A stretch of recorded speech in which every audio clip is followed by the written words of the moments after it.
Today on Chatting with Chuck, we're going to reminisce about a few things from Vietnam, and I'd like to do a promotional spot for Guinness. Thank you very much. There you go. Here's to you. Chuck's going to relive a moment in Vietnam where he encountered some stuff. Well, there are a number of stories I've got regarding Vietnam. The very first one, though, is my second week in country. I'm going to go back in time to when I deplaned when I got into the country, too. What year was this? 67, August 1st or so. It was a long flight. Anyway,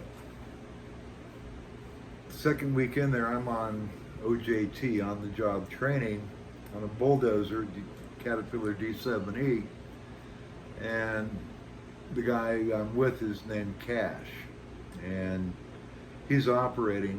I'm sitting in the passenger seat, got my M14 helmet on, I'm ready, flak jacket, all that, and I'm looking around like I'm supposed to, and all of a sudden out of the corner of my eye, I see on the track of the bulldozer on the right side, my side, something, and it drew my attention. I look, and I see the snake crawling up the tracks. As we're moving forward, this snake is coming up those tracks, and I'm right in the path right there, right? So I slam my hand into the bulldozer blade control, and I put it in neutral, and it just dropped, okay? And I said, off. I'm already getting off, right? I did that, and I'm leaving, man. And I'm yelling at Cash, get off, because they could have come in and gotten in just like it could have gotten me. But I got my M14, I put a clip in it, and I'm ready to just shoot him. And but why I'm ready to just shoot him is because I walked around the side of the bulldozer where the snake wasn't, on the left side. And I walked around to the front of the blade and all that, and I could see the snake, and he's coming over toward us, and I'm backing up. I've got my rifle ready to shoot. And Cash says, no, don't do that. I said, what? He says, go get me that big engineer screwdriver out of the toolbox. Now, an engineer screwdriver is yay long, okay? Or even longer, Anyway, I went and got it and gave it to him. He went up there, and he's getting ready to kill this snake, fight it, with his engineer's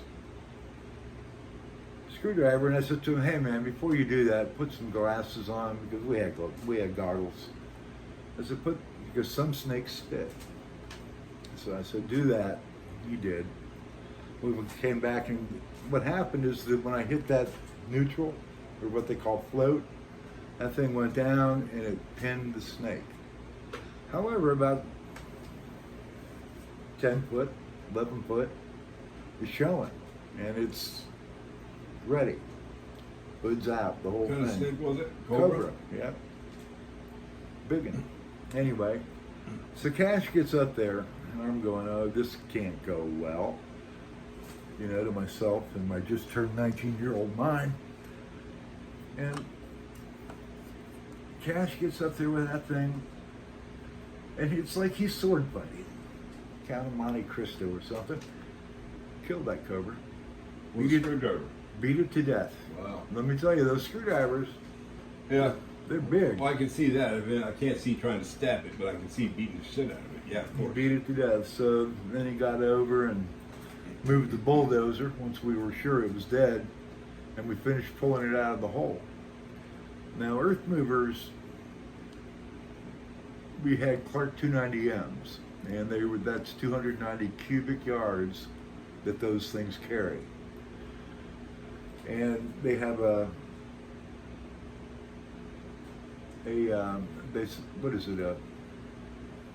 two pieces. There's the pan, which carries all the dirt and shit, and then there's the cab and all the operating controls. Where was I going with this one? I don't know. You had pulled the snake out of the hole. Oh yeah. Well, thanks. cache, when we got into the motor pool, he got it and put it into the gunnies. We had all kinds of sacks because we were filling up, sandbags a lot. And we got in there, and he climbed up on top of the Clark 290M hydraulic tank, and that was the platforms, and then it was just straight across, diesel, hydraulics, cab, 2 seats. Well, he stood up there and held that snake by the head with his arm out. Now that's up